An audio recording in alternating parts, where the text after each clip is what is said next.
اعوذ باللہ السمیع العلیم من الشیطان اللعین الرجیم بسم اللہ الرحمن الرحیم لا حول ولا قوة الا باللہ العلی العظیم الحمدللہ رب العالمین والصلاة والسلام علی اشرف الانبیاء والمرسلین وعلیہ الطیبین الطاہرین المعصومین المظلومین ولعنت اللہ علی اعدائہم اجمعین من یومنا ھذا الی یوم الدین اما بعد فقد قال امامنا و امام الثقلین سیدنا و سید المشرقین والمغربین ابی عبداللہ الحسین بسم اللہ الرحمن الرحیم اريد ان آمر بالمعروف وانہا عن المنکر واسیرا بسیرت جدی و ابی علی ابن ابی طالب صلوات۔ ارباب ازا، اس سلسلہ گفتگو کا سرنامہ کلام میں نے امام حسین علیہ السلام کے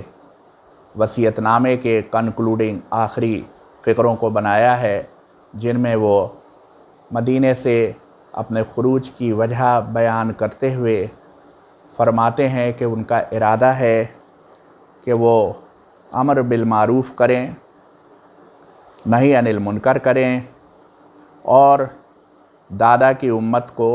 اور نانا کی امت کو اپنے نانا کی سیرت پر اور اپنے بابا حضرت علی ابن ابی طالب کی سیرت کے اوپر لے کے چلیں۔ اس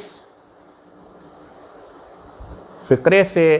اور اس انداز بیان سے یہ بات بالکل واضح ہو جاتی ہے کہ امام حسین علیہ السلام کی نظر میں اس وقت امت سیرت رسول سے، ان کے جد کے، ان کے نانا کی سیرت سے منحرف ہو چکی۔ اگر اسی سیرت پر ہوتی تو پھر یہ ارادہ کرنے کی کیا ضرورت ہے کہ اس سیرت پر لے کے چلیں، امر بالمعروف کریں، نہی عن المنکر کریں، اور اس ارادے سے مدینے سے خروج کی کیا وجہ ہوتی۔ دوسری خاصیت میں نے یہ بیان کی تھی کہ امام علیہ السلام رسول اللہ کی سیرت کا ذکر کرتے ہیں اور اپنے بابا کی سیرت کا ذکر کرتے ہیں، لیکن اس وقت تک سن 60 ہجری تک جو اسلامی معاشرہ ہے، جو مسلمانوں کا معاشرہ ہے، جو عرب میں اب بہت کافی پھیل چکا ہے، دور دور تک پھیل چکا ہے، اس معاشرے کی زمام حکومت اور اس کو راستوں پر لے چلنے کے 3 تجربے اور ہو چکے ہیں۔ ان کے نانا کے زمانے میں وہ ایک راستے پر لے کے چلا جا رہا تھا، اور اس کے بعد ان کے نانا کی جب رحلت ہوئی، رسول اللہ صلی اللہ علیہ وآلہ وسلم کی رحلت ہوئی، تو پھر ایک خلافت ہوئی، دوسری خلافت ہوئی، تیسری خلافت ہوئی۔ تو یہ 3 خلافتوں میں سے کسی ایک کا بھی ذکر کیے بغیر وہ سیدھے پھر اس کے بعد ذکر کرتے ہیں اپنے بابا کی سنت کا۔ صلوات بھیجیں محمد والے محمد پر۔ میں نے عرض کیا تھا کہ اس بار اس سلسلے کا جو گفتگو کا یہ سلسلہ اس محرم میں شروع کیا ہے، اس کا مقصد یہ ہے کہ کربلا کے واقعے کا تجزیہ کیا جا سکے، ان تمام حالات، اس کشمکش، اس طبقاتی تصادم کے پس منظر میں کہ جو رسول اللہ صلی اللہ علیہ وآلہ وسلم کے وقت سے لے کے اور سن 60 ہجری کے بیچ میں ظاہر ہو چکا ہے۔ گفتگو کی شروعات میں نے اس بات سے کی تھی کہ 3 فتنوں کا ذکر کرتے ہیں تاریخ داں، اور فتنہ اول، پہلا فتنہ جو ہے مسلم تاریخ میں اس کو کہتے ہیں کہ اس کا دوسرا نام دیتے ہیں فتنہ مقتل عثمان، حضرت عثمان کے قتل کا فتنہ۔ اور میں نے یہ عرض کیا تھا کہ میری نظر میں اسے تھوڑا پہلے تو بڑھانا ہی پڑے گا، اس کے وقت کو جہاں سے اس کی شروعات، اس کی ریکارڈنگ کرتے ہیں، اس کو کم سے کم فتنہ مقتل عمر کہنا چاہیے اور کم سے کم وہاں سے شروع کرنا چاہیے، اور اس کی دو وجہ تھی کہ اب کی میں نے ذکر حضرت عمر کے قتل سے شروع کیا، کہ قتل کے واقعے سے۔ پہلی وجہ تو یہ کہ حضرت عمر وہ پہلے مسلمان حکمراں ہیں کہ جو ان ہارنس تخت پر ہوتے ہوئے، مسند حکومت پر ہوتے ہوئے قتل کیے گئے۔ دوسری وجہ یہ کہ جب پہلی محرم کو گفتگو شروع ہو رہی تھی تو یہ بھی یاد آیا کہ حضرت عمر کے رحلت کی تاریخ یا تو ذی الحجہ کی آخری تاریخوں میں سے کوئی تھی، یا آج کل جیسا بعض لوگ دعویٰ کرنے لگے ہیں کہ پہلی محرم تھی، لیکن زیادہ تر لوگ کہتے ہیں کہ نہیں، ایسا نہیں ہے، ذی الحجہ کی آخری تاریخوں میں سے کوئی تاریخ تھی، اور یہ ممکن ہے کہ 29 تاریخ کو ان کی رحلت ہوئی ہو اور ان کی تدفین پہلی محرم کو ہوئی ہو۔ تو اس وجہ سے بھی جب محرم میں کربلا کے واقعے کا اور جو تمام حالات، جو خونریزیاں اسلام میں شروع ہوئیں تب سے مسلمانوں میں اور اس کے بعد آج تک چلی آ رہی ہیں، تو ان کے لیے پہلے حضرت عمر کے قتل کے سانحے کا تذکرہ اور اس کا تجزیہ کیا جائے، تو وہ تجزیہ تفصیل کے ساتھ میں کر چکا ہوں۔ اب یہ ایک الگ بدقسمتی ہے کہ آج کل ایک اور ٹرینڈ بڑے زوروں کے اوپر چلا ہے کہ مسلمانوں کا ایک طبقہ بڑے جوش و خروش میں پہلی محرم کو لوگوں کو نئے مسلم سال کی مبارکباد دیا کرتا ہے۔ رہائے قسمت، اگر حضرت عمر کا غم نہیں منا سکتے ہو تو کم سے کم ان کے قتل یا ان کے تدفین کے دن کا جشن تو نہ مناؤ۔ اگر تمہارے خیال میں غم منانا بدعت ہے تو جشن منانا کون سی سنت ہے؟ اور حالانکہ یہ میرا موضوع نہیں ہے، لیکن بات آ گئی غم منانے کی اور بدعت کی، تو عرض کر دوں کہ آپ میں سے جن صاحب کا بھی جی چاہے آپ رحلت سرکار دو عالم صلی اللہ علیہ وآلہ وسلم سے متعلق احادیث دیکھ لیجئے۔ ام المومنین حضرت عائشہ سے مروی ہے کہ جب سرکار رحلت فرما گئے تو وہ اٹھیں، انہوں نے سرکار کا سر تکیے کے اوپر رکھ دیا، کھڑی ہوئیں اور دونوں ہاتھوں سے اپنا سینہ اور اپنے رخسار مبارک پیٹ پیٹ کے بین کرنا شروع کیا، اور ان کے ساتھ وہاں موجود ساری عورتوں نے بین کیا۔ ارے بھائی، یہ ماتم کرنا، سینہ زنی کرنا، سینہ کوبی کرنا، یہ کہاں سے آیا؟ یہ ہمیشہ سے تھا؟ یہ رسول اللہ سے پہلے، رسول اللہ کے زمانے میں حضرت حمزہ کی شہادت پر خود رسول اللہ کے حکم سے کیا گیا، اور یہ کیسی امت ہو گئی ہے کہ جو نہ رسول کی عزت کرتی ہے، نہ ام المومنین کی عزت کرتی ہے، نہ حضرت عمر کی عزت کرتی ہے، تو اہل بیت کی عزت اور کیا کرے گی؟ خیر، بہرحال یہ جملہ تو میں نے یوں ہی عرض کر دیا تھا۔ تو بات ہوئی تھی کہ حضرت عمر کا قتل کس طرح سے ایک مائنورٹی کمیونٹی کے غلام نے، جس سے 2 درہم یا 4 درہم روزانہ وصول کیے جاتے تھے روایتوں کے مطابق، حضرت عمر سے یہ شکایت کرنے کے بعد کہ اس کو کم کرا دیں، اور خاطر خواہ جواب نہ ملنے پر غصے میں کر دیا تھا۔ مگر یہ بھی ایک جلد بازی کا فیصلہ ہوگا کہ ہم کہیں کہ حضرت عمر کے قتل کی وجہ صرف یہی رہی ہوگی۔ جب کسی VVIP کا اسیسینیشن ہوتا ہے، جب کسی ہیڈ آف دی اسٹیٹ کا اسیسینیشن ہوتا ہے، تو تفتیش کرنے میں سب سے پہلے یہ دیکھنے کی، یہ اینگل دیکھنے کی کوشش کی جاتی ہے کہ کہیں اس کے پیچھے کوئی وسیع تر سازش تو پنہا نہیں ہے، وہ بھی اس حالت میں کہ جب اسیسن جس شخص نے حملہ کیا ہو وہ شخص یا تو بھاگ گیا ہو، یا اس نے خودکشی کر لی ہو، یا پتہ نہیں قتل کر دیا گیا ہو، بہرحال وہ زندہ ہاتھ نہیں آ سکا کہ کوئی اس سے پوچھ سکتا کہ تو نے ایسا کیوں کیا۔ یہ شخص جو تھا ابو لولو، میں بتا چکا ہوں کہ یہ غلام تھا حضرت مغیرہ بن شعبہ کا، حضرت مغیرہ ابن شعبہ کا، جو کہ اس وقت بصرے کے یا کوفے کے گورنر تھے۔ جب حضرت عمر زخمی ہوئے شدید، اور جب لوگوں نے ان سے کہا کہ اب آپ وصیت کر دیجئے، اب آپ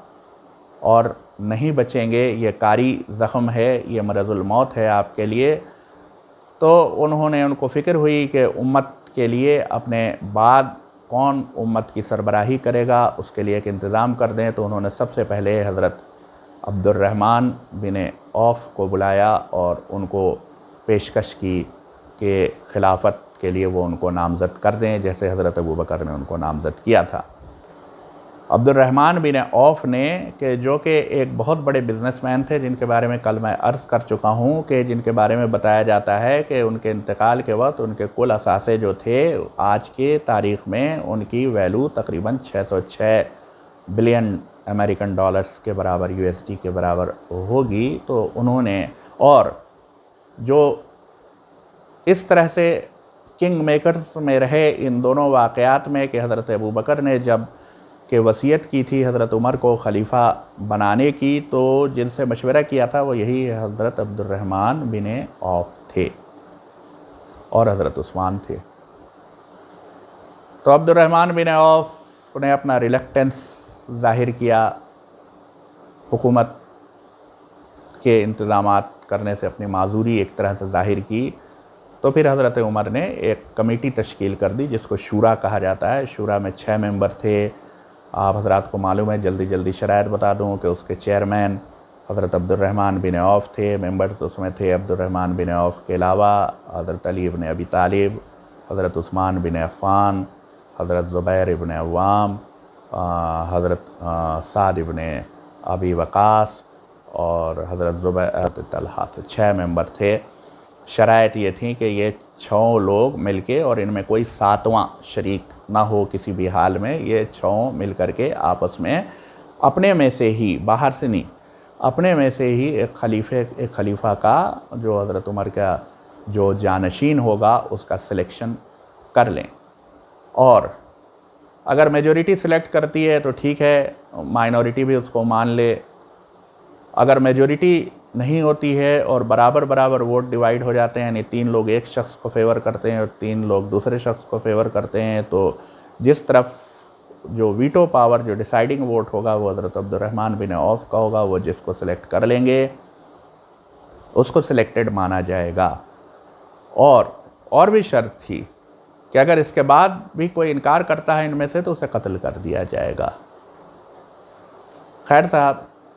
جب حضرت عمر کا انتقال ہو گیا تو یہ کمیٹی بیٹھی جب میٹنگ کے لیے، مختلف جگہیں لکھی گئی ہیں کہ کہاں بیٹھے تھے۔ 3 جگہیں لکھی گئی ہیں، جن میں سے 2 جگہیں، ایک تو بیت المال ہے، ایک حضرت عائشہ کا کمرہ ہے، ایک اور کوئی جگہ ہے۔ تو ان 3 جگہوں میں سے کسی ایک جگہ جب یہ کمیٹی بیٹھی میٹنگ کرنے کے لیے، تو اس میٹنگ کے وقت میں باہر لوگوں کو معین کیا گیا کہ کوئی اور شخص نہ آئے، مگر 2 لوگ آ کے دروازے کے اوپر بیٹھ گئے۔ یہ 2 لوگ کون تھے؟ ایک تو خود مغیرہ بن شعبہ تھے۔ کون مغیرہ بن شعبہ؟ وہی جن کے غلام نے حضرت عمر کو قتل کیا تھا۔ دوسرے عمر ابن عاص تھے۔ یہ دونوں صاحبان گورنر تھے حضرت عمر کے مقرر کیے ہوئے۔ مغیرہ بن شعبہ، جیسا کہ میں عرض کر چکا ہوں، یا تو بصرے کے گورنر تھے اس وقت، یا کوفے کے گورنر تھے، اور عمر ابن عاص جو تھے یہ مصر کے گورنر تھے۔ اس لیے عمر ابن عاص اس وقت فسطاط میں مصر میں رہے ہوں گے، اور مغیرہ بن شعبہ یا تو کوفے میں یا بصرے میں رہے ہوں گے۔ تاریخیں کچھ اس طرح سے کہتی ہیں کہ جب حضرت عمر کے زخمی ہونے کی خبر لوگوں کو ملی تو جو آس پاس کے جو گورنرز تھے ان جگہوں کے جو گیریسن ٹاؤنز کہے جا سکتے تھے، یعنی چھاونیاں، فوجی چھاونیاں تھیں، وہاں کے جو گورنر تھے وہ بھی جلدی جلدی مدینے پہنچ گئے تھے۔ مگر مجھے یہ بات ملی نہیں کہیں، کیونکہ حضرت عمر کا انتقال زخمی ہونے کے 3-4 دن کے اندر ہو گیا تھا۔ اب مدینے سے فسطاط یا مدینے سے بصرہ یا مدینے سے کوفہ خبر جانے اور وہاں سے کسی کے آنے میں، اس زمانے میں خبر کسی موبائل ٹیکنالوجی سے، موبائل فون سے یا پرانے فون سے یا ٹیلی گرام سے، یا اس کو چھوڑیے جو معمولی طریقہ باقی جگہوں میں، بہت جگہوں میں بعد میں استعمال ہوتا رہا، کہ کبوتروں کے ذریعے پیغام بھیجتے تھے، تو عرب میں کبوتروں کے ذریعے بھی پیغام بھیجنے کا کوئی تذکرہ میں نے نہیں دیکھا ہے۔ تو پیغام بھیجنے کا ایک ہی طریقہ ہوا کرتا تھا کہ تیز سواری کے اوپر قاصد بھیجے جاتے تھے۔ تو اگر کوئی قاصد بہت تیز سے تیز بھی گیا ہو اور یہ لوگ تیز سے تیز بھی آئے ہوں، تو میں حیرت میں ہوں کہ آخر کیسے حضرت عمر کے ٹھیک انتقال کے وقت یہ دونوں گورنر صاحبان مدینے میں پہنچ گئے۔ اچھا، یہ تھے کون یہ بھی آپ سمجھ لیجئے۔ میں حضرت مغیرہ ابن شعبہ کے بارے میں، ان کی دولت کے بارے میں بتا چکا ہوں، ان کی ذکاوت کا اور ان کے انٹیلیجنس کا تذکرہ بہت دور دور تک پایا جاتا ہے، کہ وہ کبھی بھی کسی بھی حال میں مغیرہ بن شعبہ جو تھے وہ اپنے کسی بھی مشکل سچویشن میں اپنے فائدے میں کے کام نکال لیا کرتے تھے۔ اور 2 بار گورنر وہ رہ چکے تھے، ایک بار بصرے کے گورنر رہے تھے، اس کے بعد کوفے کے بھی 2 بار گورنر رہ چکے تھے وہ۔ تو اس وقت وہاں سے کوفے سے وہ کسی طرح سے تشریف لائے تھے یا پہلے سے موجود تھے مدینے میں، یہ بات واضح نہیں ہو سکی مجھے۔ اس بات کا کوئی سراغ مجھے نہیں ملا۔ اگر آپ حضرات کو ملے کہ وہ کس طرح سے اس کے اوپر کیا خبر ہے،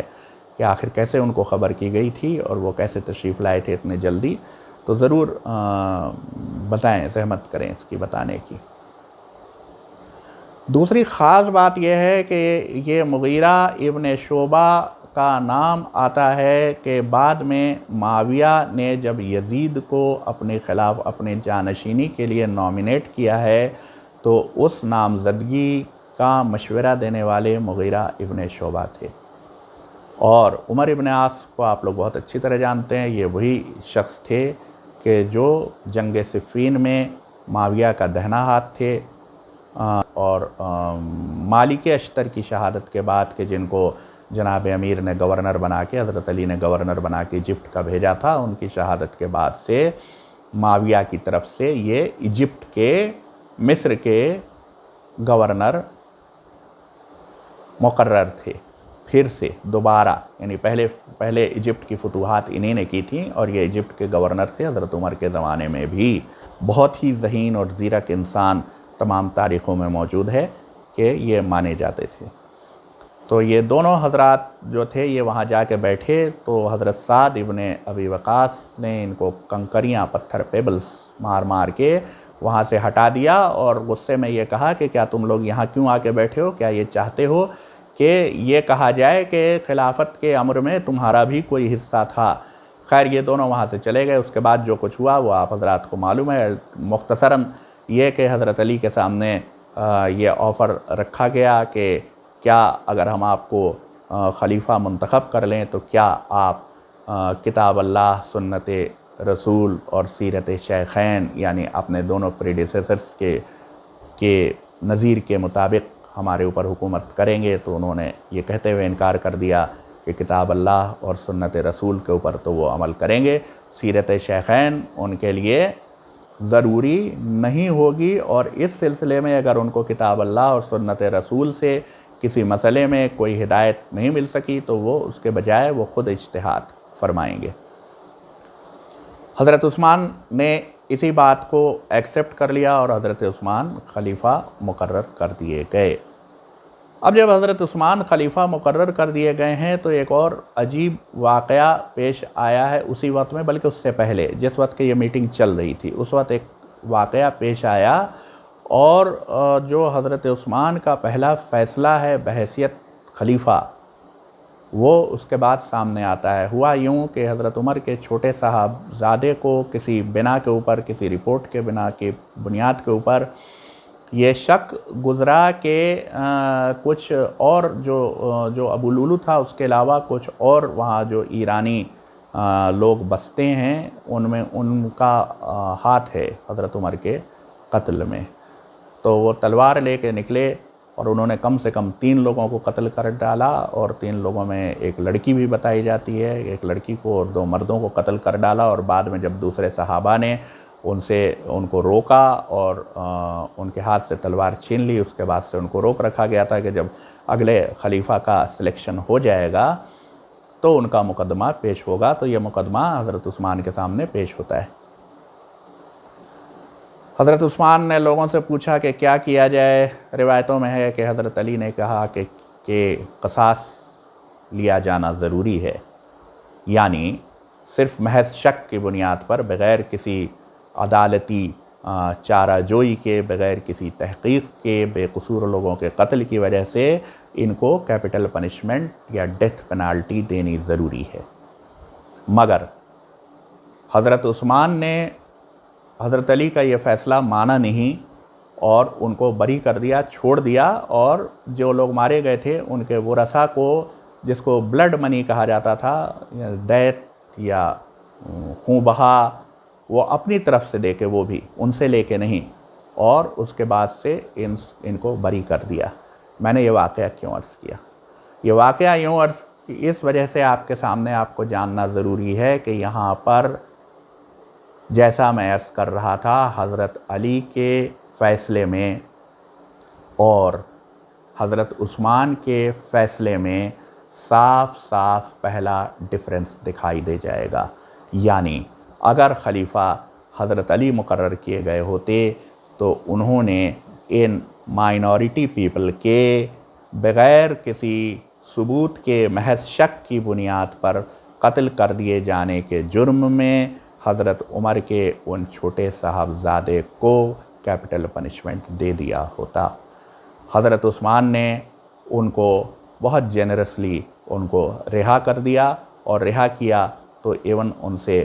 مانیٹری پینالٹی بھی نہیں لی، وہ پینالٹی بھی اپنی طرف سے عطا کی تھی۔ چلیے صاحب، وقت ختم ہو رہا ہے، بات ختم کرتے ہیں۔ بات غلاموں کی آ چلی تھی، غلاموں کا ذکر کر چکا ہوں، ایک غلام کی یاد اور آ رہی ہے۔ کس کے غلام؟ کس کے غلام؟ ابو ذر غفاری کے غلام۔ حضرت ابو ذر غفاری بزرگ صحابی رسول، جنہوں نے سب سے پہلے اموی دور میں شام میں معاویہ کے خلاف اس بات پر آواز اٹھائی تھی کہ جو حکومت کے جو بیت المال کے جو پیسے ہیں ان کا خرچ مناسب طریقے سے نہیں ہو رہا ہے، فے کا انتظام صحیح طریقے سے نہیں ہو رہا ہے، اور پیسے جمع کیے جانے کا، ہوڑ کیے جانے کا رواج شروع ہو گیا ہے۔ تو اس وجہ سے ان کو ربضہ حضرت عثمان نے شہر بدر کر دیا تھا، جہاں وہ، ہم یہی کہتے ہیں کہ وہ شہید ہوئے تھے، کیونکہ جہاں بے آب ہو گیا جگہ میں وہ اکیلے رہ کے، جہاں ان کے پاس کھانے پینے کا بھی کچھ نہیں تھا، وہ شہید ہوئے تھے۔ تو جب وہ ربضہ شہر بدر کیے گئے تھے تو اس وقت ان کے غلام جان، جو کہ ایک کرسچن ہوا کرتے تھے، وہ ان کے پاس سے انہوں نے آزاد کر دیا۔ تو وہ حضرت علی کے پاس آئے اور حضرت علی کے پاس رہنے لگ گئے، حضرت علی کے ساتھ صفین میں رہے، تمام معرکوں میں رہے۔ جب حضرت علی شہید ہو گئے تو امام حسن کے ساتھ رہے، امام حسن کے بعد امام حسین کے ساتھ رہے، اور جب امام حسین مدینے سے روانہ ہونے لگے تو انہوں نے ضد کی کہ وہ ساتھ ساتھ امام حسین علیہ السلام کے جائیں گے۔ تو وہ کربلا میں آئے، اور کربلا میں جیسا کہ ہم سب لوگ جانتے ہیں کہ امام حسین علیہ السلام نے شب عاشور چراغ گل کر کے سب سے کو یہ کہا تھا کہ سب لوگ اپنے اپنی طرف چلے جائیں، کیونکہ وہاں فوج یزید کسی سے معترض نہیں ہوگی، وہ صرف امام حسین علیہ السلام کا سر چاہتی ہے۔ مگر جان نے اٹھ کے ایک تقریر کی کہ مولا، جب کہ اچھے وقت تھے تب تو ہم آپ کے ساتھ ساتھ رہے، آپ کے ساتھ فائدے اٹھاتے رہے، اور اب اس وقت ہم آپ کو چھوڑ کے چلے جائیں، یہ کیسے ممکن ہے؟ صبح عاشور جنگ جب شروع ہوئی، یہاں تک کہ جب ظہر کا وقت آیا تو روایتیں کہتی ہیں کہ جون آئے اور امام حسین علیہ السلام کے سامنے خاموش کھڑے ہو گئے۔ امام حسین نے ان کے چہرے کو دیکھا اور فرمایا کہ میں جانتا ہوں جون تم شہادت کے لیے بے چین ہو۔ جون مسکرا دیے، حسین نے اجازت دی، جون گئے، رجز پڑھتے جاتے تھے، حملہ کرتے جاتے تھے، یہاں تک کہ زخمی ہو کے گرے، شہید ہو کے گرے۔ کہتے ہیں کہ جون نے رخصت سے وقت ایک تمنا کی تھی کہ مولا دعا کر دیجئے کہ میرے جسم سے ہمیشہ خوشبو آئے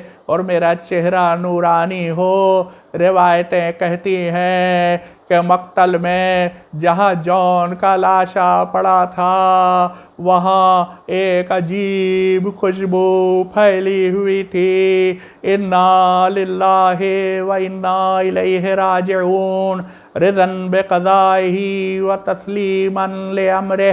سیعلم الذین ظلموا ای منقلب ینقلبون۔